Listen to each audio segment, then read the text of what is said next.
여러분들이 만약에 그 기소를 당해가지고 재판을 받으면서 몇 년 동안 재판을 받고 법정에서 상당히 법률적으로 숙련된 검사를 상대방으로 만나가지고 여러분이 몇 년을 재판을 받아서 결국 대법원에 가서 무죄를 받았다고 하더라도 여러분의 인생이 절단납니다. 그러니까 판사가 마지막에 무죄를 선고해서 여러분이 자유로워지는 것이 아니고 여러분은 법을 모르고 살아왔는데 법적으로 엄청나게, 특히 형사법에 대해서 엄청나게 숙련된 검사와 이 법정에서 마주쳐야 된다는 것 자체가 하나의 재앙입니다. 그래서 이 검찰의 기소라는 게 굉장히 무서운 겁니다. 이게 사실은. 방금 보신 영상은 2021년 11월 25일 국민의힘 윤석열 대선 후보가 서울대 학생들과 호암 교수회관에서 간담회를 하던 중 한 학생이 던진 질문에 무심코 대답한 것입니다. 이 영상을 보시고 윤석열과 정치검찰에 대해 어떤 생각이 떠오르셨습니까? 설마 하시는 분들은 그 설마가 사람을 잡는다는 것을 잘 아셔야 할 것입니다. 윤 후보의 말은 유무죄와 상관없이 검찰에 한번 잘못 걸리면 지속적으로 기소해서 결국 한 인생을 끝내겠다는 것이 아닙니까? 심지어 대법원에 가서 무죄가 나올 것을 알면서도 기소하고 재판을 해서 한 인생을 완전히 절단낸다는 악마와 다름없는 말을 서슴없이 하는 것 아닙니까? 이러한 짓들을 한 정치검사들이 국회의원이 되었고 지금은 국민의힘에서 의원 노릇을 하고 또 윤석열은 대통령의 자리에까지 오르게 된 것입니다. 여러분도 이제 영상에서 윤석열이 말한 것이 사실이라는 것을 아셨을 것입니다.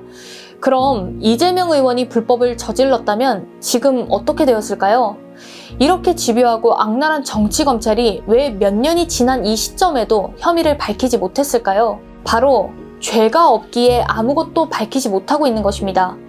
또한 윤석열, 한동훈, 국힘, 그리고 수구 언론은 이재명 의원과 연관되어 수사를 받던 6명의 사람이 죽었다는 것을 말하면서 마치 이재명이 죽인 것처럼 주장하고 있습니다. 과연 이재명이 범죄를 숨기려 6명이나 되는 사람을 죽였을까요?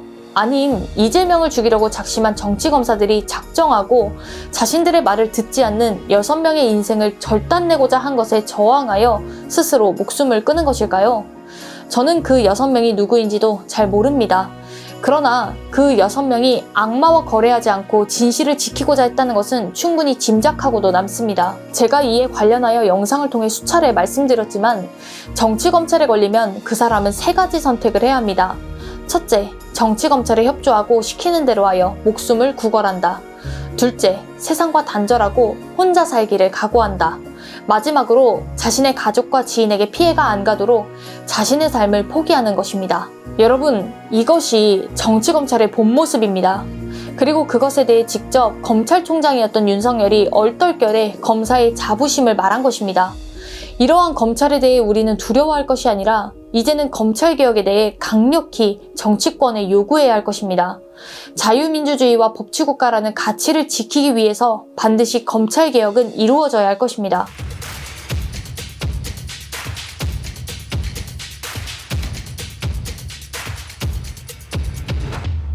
지난 대선 당시 윤석열 후보는 이재명 후보에 대해 범죄라고 비난하고 공격하면서 자신은 불법과 전혀 관련 없다는 듯 공정과 상식을 내세웠습니다.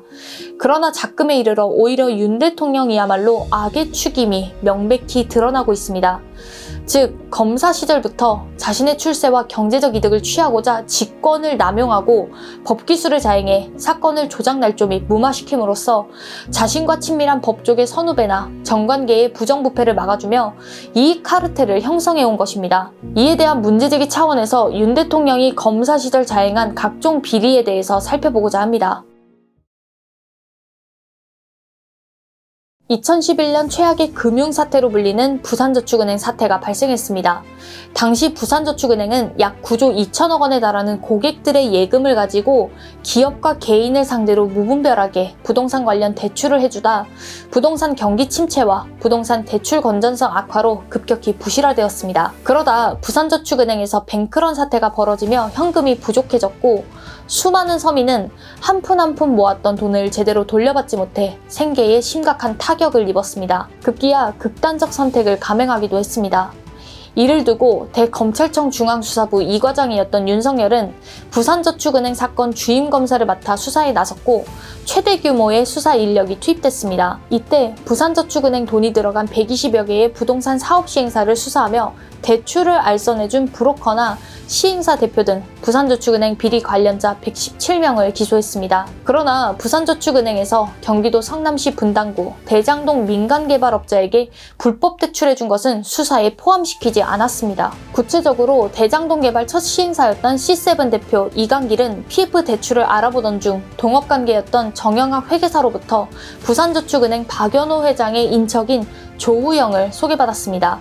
조우영은 이강길에게 부산저축은행 대출을 알선해준 뒤 알선료로 10억 3천만 원을 받았고 이강길은 부산저축은행에 1155억 원의 대출을 받았습니다. 부산저축은행은 심각한 재정난에 있었음에도 대출 심사를 제대로 하지도 않고 신용한도를 초과해 불법 대출을 했고 이후 이강길에게 금융자문 수수료 명목으로 부산저축은행은 100억 원의 꺾기를 받은 셈이었습니다. 이렇게 부산저축은행이 명백한 불법 대출로 대장동 사업의 시드머니 역할을 했음에도 윤석열은 대장동 PF 대출을 정상 대출로 치부해 수사하지 않았습니다. 또 불법 대출을 알선한 핵심 피의자 조우영은 참고인 조사만 하고 끝냈습니다. 참고로 2015년 조우영은 대장동 불법 대출로 수원지검에서 구속 기소되고 법원으로부터 징역 2년 6개월을 선고받았습니다. 대장동 불법 대출이라는 같은 혐의였음에도 불구하고 수원지검은 조우영을 구속시킨 반면 윤석열은 수사하지 않은 것입니다. 즉 윤석열이 조우영을 비롯한 대장동 개발 사업에 대해 봐주기 수사를 했음이 방증된 것이고 결국 대장동 게이트라는 전대미문의 범죄 비리를 막지 못한 것입니다. 이후 이낙연 후보가 대장동 게이트를 이재명의 대장동 비리로 탈바꿈해 문제 제기를 했고 결국 부산저축은행 불법 대출 사건이 이재명 대장동 비리 사건으로 탈바꿈되어 윤석열이 간발의 차로 대통령이 되는 큰 계기가 되었습니다. 2019년 7월 8일 윤석열 검찰총장 후보자 인사청문회가 있었습니다. 여기서 윤석열이 자신과 막역한 사이였던 후배 윤대진 검사의 친형인 윤우진 전 세무서장의 뇌물수수 혐의를 무마시키기 위해 직접 변호사를 소개했다는 의혹이 제기됐습니다. 사건의 시작은 2010년 경찰이 마장동 육류 수입업자 김 씨를 수사하는 과정에서 윤우진이 김 씨에게 돈을 받은 정황을 포착해 수사에 착수한 것입니다. 윤우진은 자신에 대한 경찰 수사망이 좁혀오자 당시 대검 중수부 1과장이었던 윤석열에게 연락했습니다. 윤우진의 연락을 받은 윤석열은 경찰이 자신들의 상관을 혐의자로 만든 윤대진 검사에 대한 보복 차원에서 그의 친형 윤우진을 수사한다고 간주했습니다. 왜냐하면 이전에 윤대진 검사가 제일저축은행 비리 사건 수사 과정에서 이철규 당시 경기경찰청장이 제일저축은행 회장에게 뇌물을 받았다며 이철규 청장을 구속시켰기 때문입니다.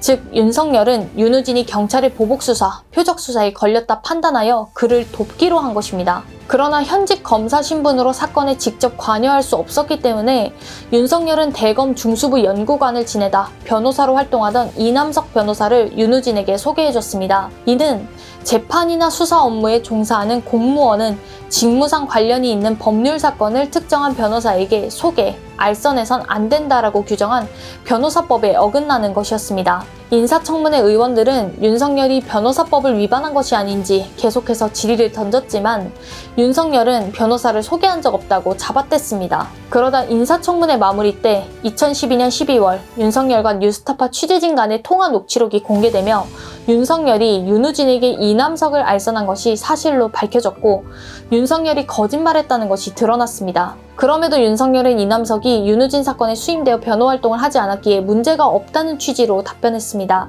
이후 이남석이 1년간 윤우진 측 변호인으로 활동한 이력이 공개됐고 사건 당사자였던 윤우진도 윤석열로부터 이남석을 소개받았다고 했습니다. 이로써 윤석열이 위증했다는 것이 밝혀진 것입니다. 결국 주광덕 자유한국당 의원이 윤우진을 고발하며 윤우진뿐만 아니라 윤석열의 변호사법 위반과 직권남용 혐의에 대해서도 수사가 이루어졌습니다. 그러다 2021년 12월 29일 서울중앙지검 형사 6부는 윤석열의 모든 의혹에 대해 전면 무혐의 처분했습니다.